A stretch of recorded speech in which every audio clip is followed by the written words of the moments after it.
우리가 이 본문의 말씀을 들고 우리가 함께 성찬의 자리에 나가도록 하겠습니다.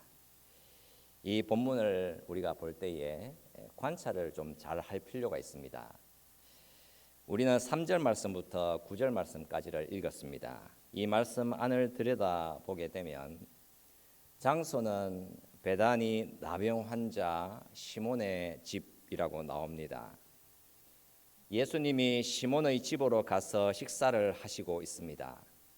시몬은 나병 환자였지만 예수님이 그곳으로 가셔서 식사를 하러 가신 것으로 보아서는 시몬은 예수님으로부터 고침을 받은 것이 분명합니다.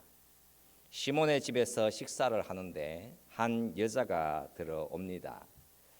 와서는 옥합을 깨뜨리고 향유를 예수님의 머리에 부었습니다.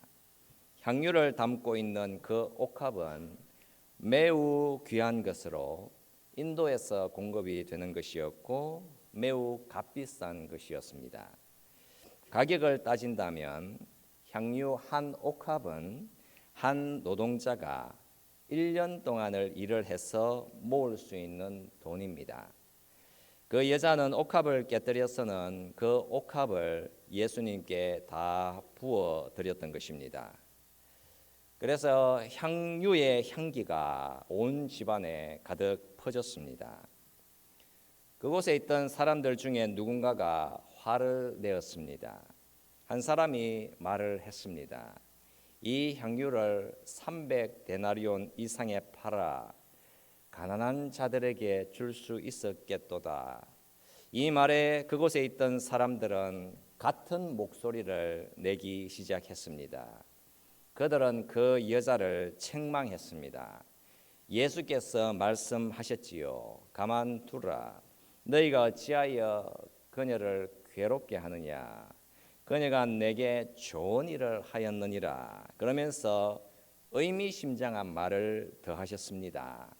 그는 힘을 다하여 내 몸에 향유를 부어서 나의 장례를 미리 준비하였느니라.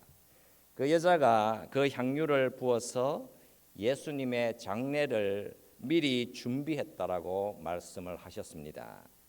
그러니까 감추어져 있던 사실이 하나 나오게 되는데 그곳에서 향유를 부은 그 여자는 예수님의 죽음에 대해서 무언가를 보고 있었음을 알 수 있는 것입니다. 예수께서 말씀을 하셨습니다. 내가 진실로 너희에게 이르노니 온 천하에 어디서든지 복음이 전파되는 곳에는 이 여자가 행한 일도 말하여 그를 기억하리라. 이 세상 어디서든지 복음이 전파되는 곳에서 그녀를 기억하여 그녀가 무슨 일을 행했는지를 말하게 될 것이다 라고 말씀을 하셨습니다. 그래서 오늘 우리가 예수님이라는 그 복음을 다시 들으면서 바로 그 여자가 기억하고 도대체 그녀가 무슨 일을 행했는지를 한번 말을 해보도록 하겠습니다. 예수님이 그때 하신 그 말씀이 오늘 우리에게 전달이 되어서 예수님 말씀하신 대로 그 약속이 지금 이 순간에도 이루어지고 있습니다. 우리가 이 본문을 보면서 여러분 이 본문 말씀이 어디에 위치하고 있는지를 좀 살펴보았으면 합니다. 마가복음 14장 3절부터 9절까지의 이 본문은 한 사건입니다. 그렇다면 여러분 이 사건 앞과 뒤에는 무엇이 놓여져 있는 것입니까? 여러분 14장 1절을 보시면 말씀을 하지요. 이틀이 지나면 유월절과 무교절이라 대제사장들과 서기관들이 예수를 흉계로 잡아 죽일 방도를 구하며. 자, 여러분 유월절이 되기 이틀 전에 대제사장들과 서기관들이 예수님을 잡아 죽일 계획을 세웠다라는 말씀이 오늘 우리가 읽은 본문 앞에 나오고 있습니다. 그렇다면 그 뒤에는 무엇이 나오고 있습니까? 본문 10절 말씀부터 한번 보십시오.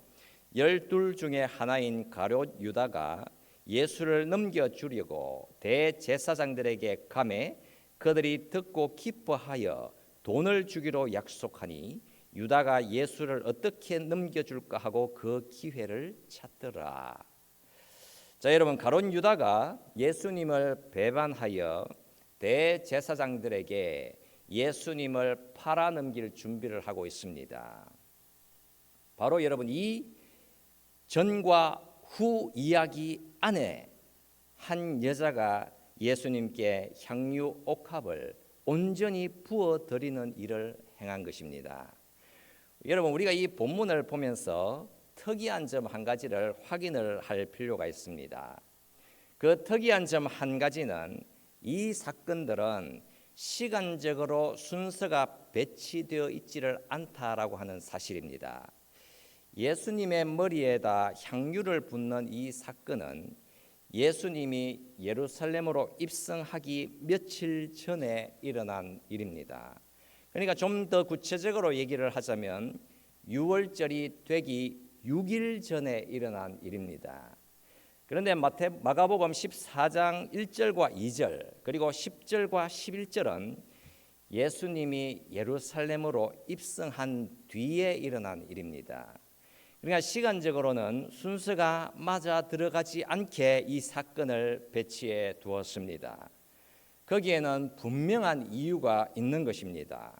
대제사장들과 서기관들이 예수님을 죽일 계획을 세우고 가룟 유다가 예수님을 팔아넘길 계획을 하는 것, 바로 이 사건들과 그 여자가 향유를 부어드린 사건, 이 두 가지를 크게 대조시키기 위함인 것입니다. 사건을 시간 순서로 배치한 것이 아니라 주제별로 나누어서 배치를 하되 그 목적은 그 여자가 행한 일과 종교 지도자들 그리고 가룟 유다가 행한 일을 대조를 시켜서 이 말씀을 보고 듣는 사람들에게 말씀을 해 주시고 우리의 인생이 그러면 무엇을 보면서 어떤 길을 걸어가야 하는가 그 자리로 저와 여러분들을 안내하고 있는 것입니다. 어떻게든 예수를 잡아 죽여야겠다. 어떻게든 예수를 배반해야 되겠다. 바로 그 적대감과 불만을 우리가 제거해 나가야만 하는 것입니다.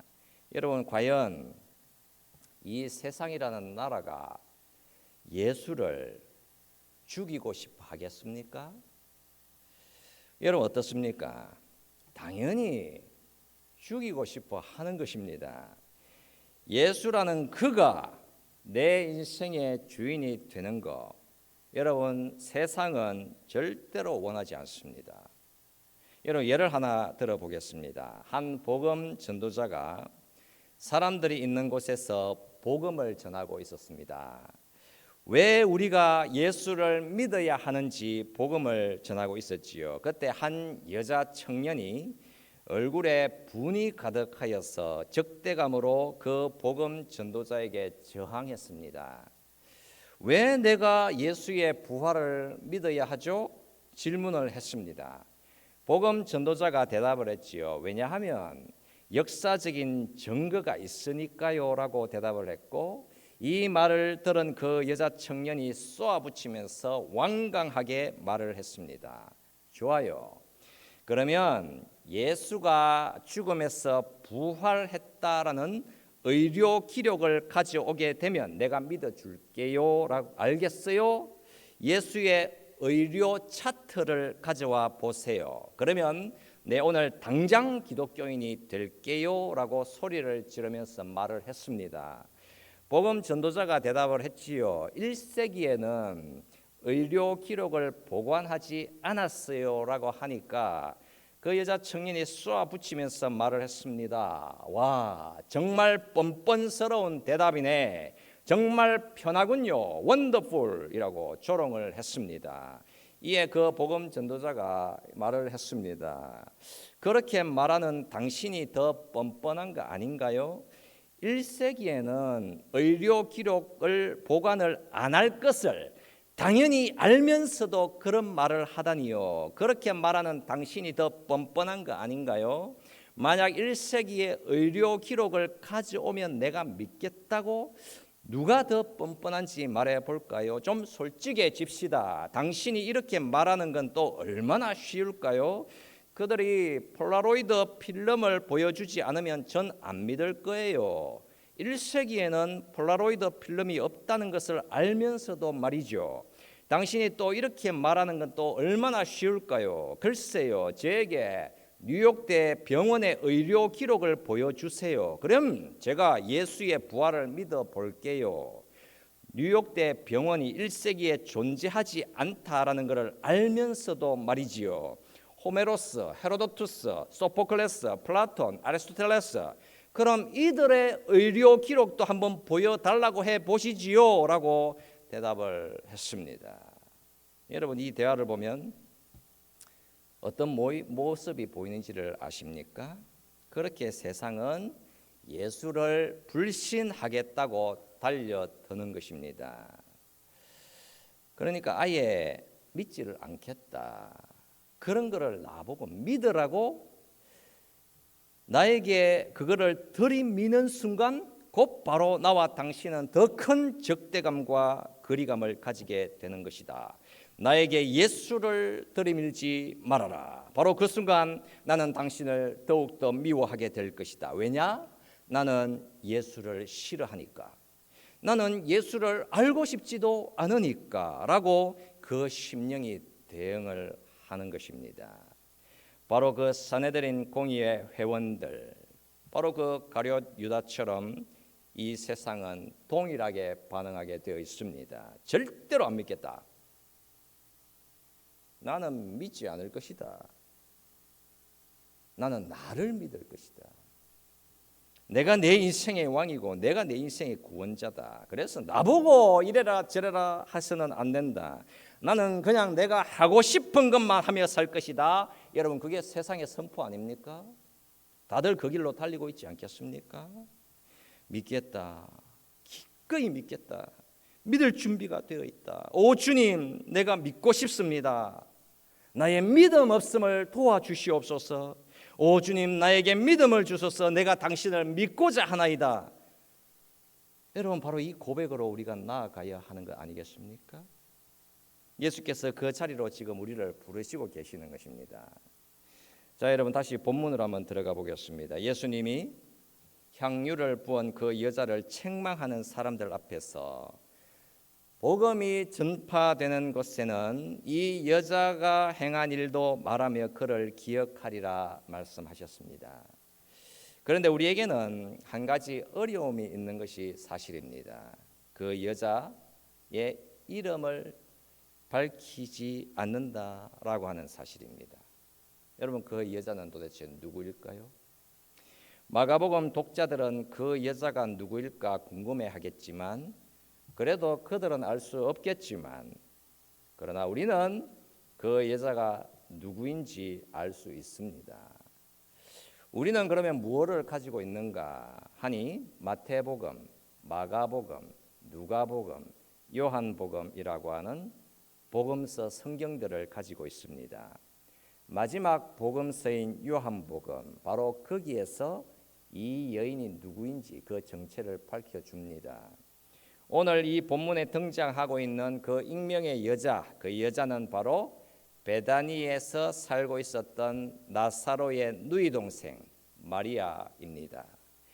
요한복음에서 그 여자는 바로 마르다와 나사로의 누이 동생인 마리아라고 알려주고 있기 때문에 마가복음 이 본문에 나오는 익명의 그 여자가 누구인지 우리는 알게 되어 있습니다. 바로 나사로의 여동생 마리아입니다. 이 마리아가 예수님의 머리에 향유를 부어드렸습니다. 그렇다면 여러분, 마리아는 어떤 특징을 가지고 있었습니까?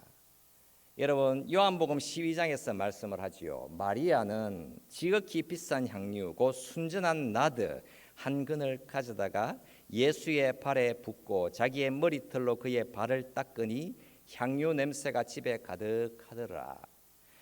마리아가 도대체 어디에 집중하면서 살아가고 있었는지 여러분 한번 기억해 볼까요?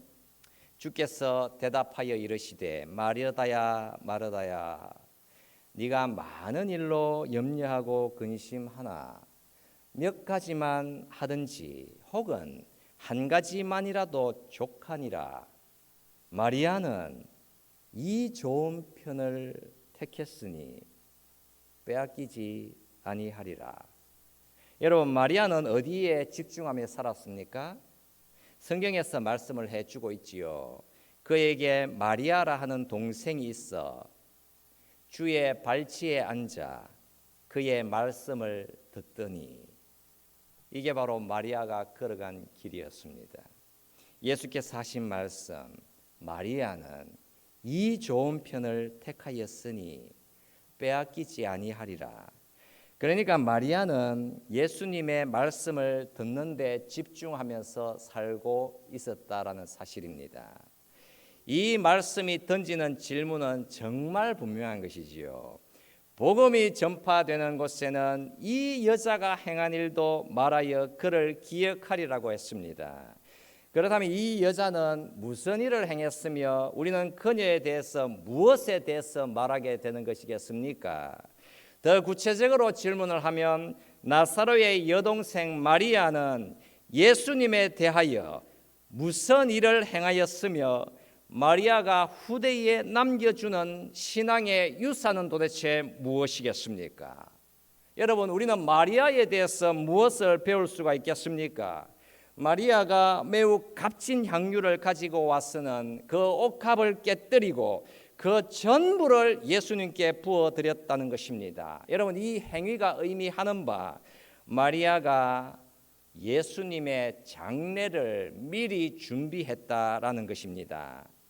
마리아의 이런 행위가 무엇을 보여주려고 하는 것이겠습니까?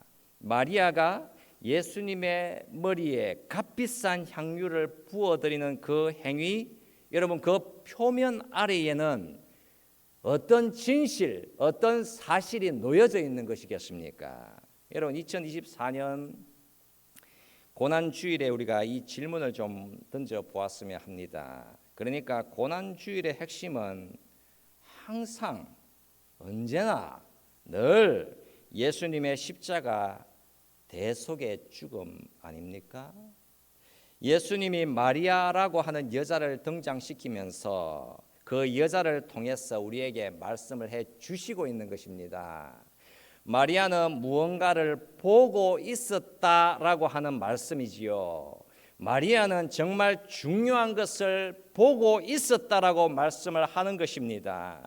인생들이라면, 특히 믿음의 백성들이라고 한다면 누구나라도 그 사실을 보아야만 한다라고 말씀을 하고 있는 것입니다. 마리아가 보고 있었던 사실, 우리도 볼 수 있어야 한다라고 말씀을 하는 것입니다. 마리아는 예수님이 말씀하실 때에 늘 그 앞에 앉아 있었습니다. 예수님 옆에서 말씀을 듣는 것에 가장 중요한 비중을 두었습니다. 마리아는 가장 좋은 편을 택한 것이었습니다. 마리아에게서 믿음이 자라갔습니다. 믿음이 자라서 예수님이 구주시구나라는 사실을 알아보았습니다. 예수님이 죄인들의 죄를 대속해 주시러 온 하나님의 아들이시구나라는 사실을 믿게 되었습니다. 무엇보다도 주님이 이 땅에 구원하러 오셨는데 그 구원은 반드시 예수님의 죽으심을 통해서 임하게 된다라고 하는 사실을 그 여자가 알고 보게 되었던 것입니다. 여러분, 지금 자신 앞에 예수님의 죽음이 곧 도착해 있다는 사실을 마리아가 알았습니다. 예수님이 가신 그 고난의 길, 그 십자가의 길 앞에 자신의 최고의 존경과 감사와 기쁨을 드려야 되겠다고 생각했습니다. 예수님의 죽으심이 얼마나 중요한 것인지를 깨닫게 되었을 때에 그녀는 자신의 가장 소중한 보물을 아낌없이 남김없이 부어드릴 수 있었던 것입니다. 예수께서 말씀을 하셨지요. 그는 힘을 다하여 내 몸에 향유를 부어 나의 장례를 미리 준비하였느니라. 여러분, 미리 준비했다라고 말씀을 하십니다. 그러니까 마리아는 예수님의 죽으심과 그 의미가 무엇인지를 알고 있었던 것이었습니다.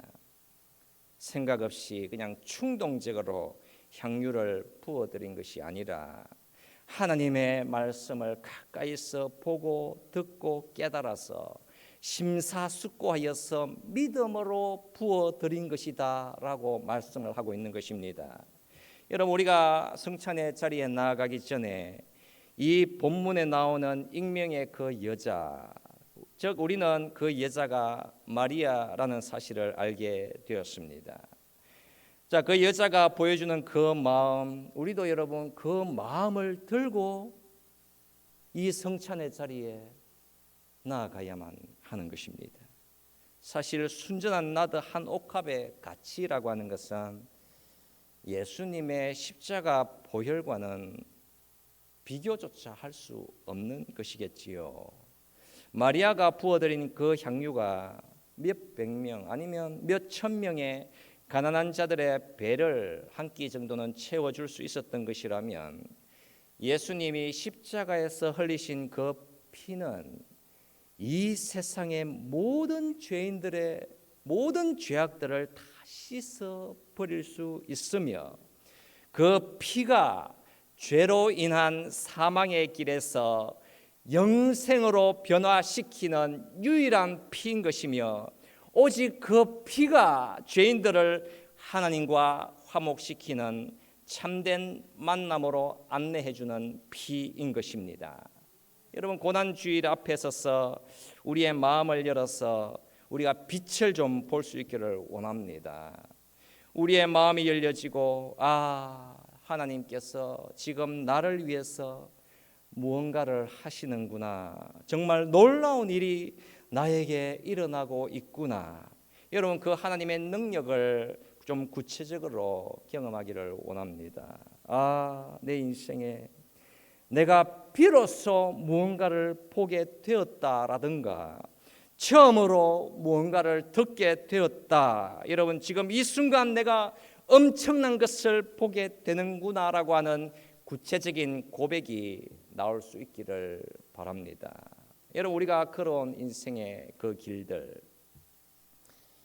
여러분 그 뒤안길을 돌아보면서 분명히 우리에게 이런 일이 일어나야 하는 것입니다. 나는 분명히 이것을 다 이해했다고 생각을 했었는데, 나는 이전에도 들었었는데, 분명히 예수님이 나의 죄를 위해서 죽으셨다라는 사실을 정말 너무나도 많이 들었었는데, 나는 은혜라는 하는 것에 대해서 수도 없이 들었었는데, 그러나 이제야 비로소 보게 되었고 바르게 깨닫게 되었어.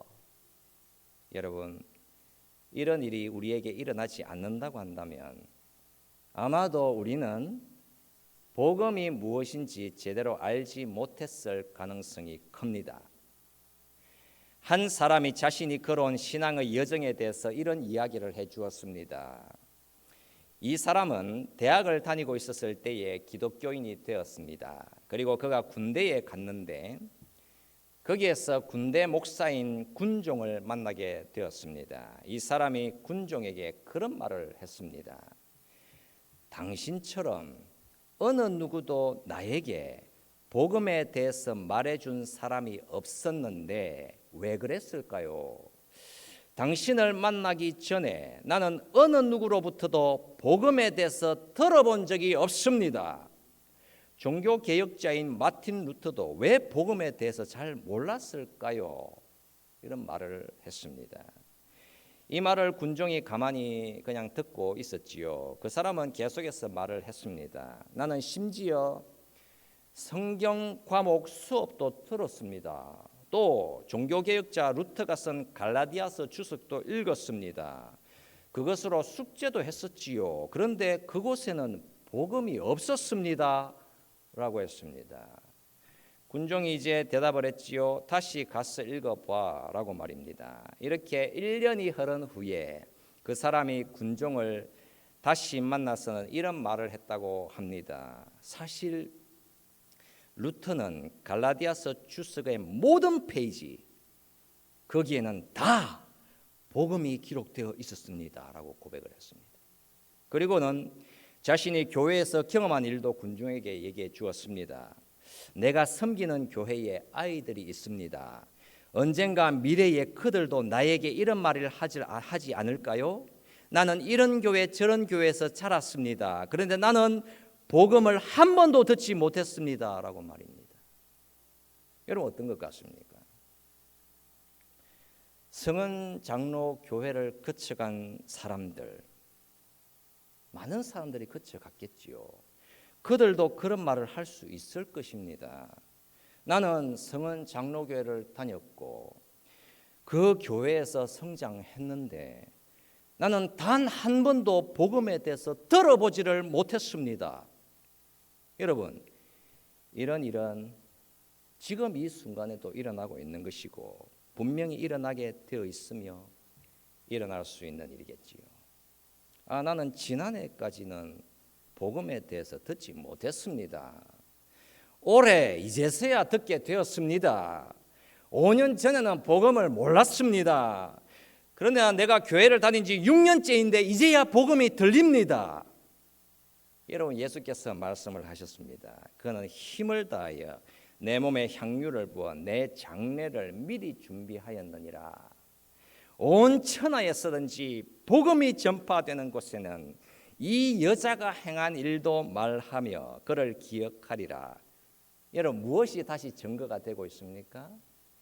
복음이 선포가 되고 있는 것입니다. 예수라는 복음이 또다시 선포가 되고 있는 것이지요. 마리아는 그 죽음의 의미가 무엇인지를 듣고 보고 알았습니다. 예수님의 죽음이 무슨 의미인지 마리아는 보았던 것입니다. 여러분, 우리 앞에 무엇이 여기에 놓여져 있습니까? 성찬의 자리가 준비되어 있습니다. 여러분은 성찬에 어떻게 참여를 하셨으며 이 성찬에 참여할 때에 어떤 마음으로 어떤 생각으로 참여를 하셨습니까? 여러분, 성찬이 도대체 무엇입니까? 여러분, 성찬이라고 하는 것은 복음인 것입니다. 성찬은 예수님에 관한 소식입니다. 그렇다면 마리아처럼 우리도 이 성찬의 깊은 의미가 무엇인지를 우리는 또다시 붙들어야 하는 것입니다. 여러분, 성찬이 놓여져 있습니다. 빵과 포도주가 놓여져 있습니다. 여러분, 그 빵은 어떻게 됩니까? 그 빵은 조각나고 깨어지는 빵인 것입니다. 포도주는 어떻습니까? 포도주는 나누어지고 분리되어서 흩어져 버리는 게 포도주입니다. 만약에 성찬이 놓여져 있는 그 빵이 그냥 그대로 있게 되면 죄인인 우리가 굶어 죽는 것입니다. 만약에 그 빵이 조각나고 깨어지게 되면 죄인인 우리들은 온전하게 되는 것입니다. 여러분, 보이시지요? 빵이냐 아니면 당신이냐? 바로 그 질문 앞에 이 성찬이 놓여져 있는 것입니다. 빵이 산산조각나게 되는 것인가? 아니면 저와 여러분들이 산산조각나게 되어 있는 것입니다. 포도주가 있습니다. 이 포도주는 예수님의 피를 상징합니다. 그 피가 부어지느냐 아니면 우리 자신이 부어져야만 하는 것입니다. 예수님의 피가 부어지고 그 피가 부수어지게 되면 죄인인 우리는 온전하게 되고 우리는 살 수 있게 되어 있는 것입니다. 빵과 포도주냐, 그러니까 예수님의 몸과 피냐. 만약 그게 아니라면 우리 자신들이 우리의 죄를 담당하고 내 죄를 내가 대속을 해야만 하는 것입니다. 그러나 여러분, 죄인인 죄인들이 죄를 대속할 수 있겠습니까? 우리가 이 세상에서 무엇을 그렇게 잘하고 열심히 하고 최선을 다하고 심지어 나라고 하는 사람을 죽여서 하나님 앞에 갖다 바친다고 한들 여러분, 내 죄가 용서를 받을 수 있는 것이 아닙니다. 내 죄를 내가 대속할 수 있는 것이 아니다라는 사실을 바로 이 성찬이 선포를 해 주시는 것입니다. 여러분, 성찬이라고 하는 것은 바로 복음인 것입니다. 마리아는 그 복음을 들었고 보았고 믿었으며 그리하여 예수님이 자신의 죄를 대속하심을 가장 크게 기뻐하고 감사했던 것입니다. 우리도 여러분 이 복음을 우리의 마음에 새겨서 예수님께서 나 같은 죄인을 살리시기 위해서 몸과 피를 아낌없이 내어주셔서 나의 죄를 대속하시기 위해서 주님이 산산조각 나시고 바로 그 구원의 그로 인하여 구원 주신 그 구원의 은총을 우리가 또다시 듣고 보고 믿고 깨달으면서 여러분 바로 이 성찬의 자리, 복음의 자리로 나아가도록 하겠습니다. 자, 여러분, 오늘 우리가 성찬에 참여할 때에 이 메시지를 꼭 기억을 하십시오. 바로 마리아의 고백 아니겠습니까? 온 천하에 서든지 복음이 전파되는 곳에는 마리아가 행한 일도 말하여 그를 기억하리라고 하셨습니다. 마리아는 예수님의 죽음이 자신의 죄를 대속하는 죽음이다라는 사실을 알았던 것입니다.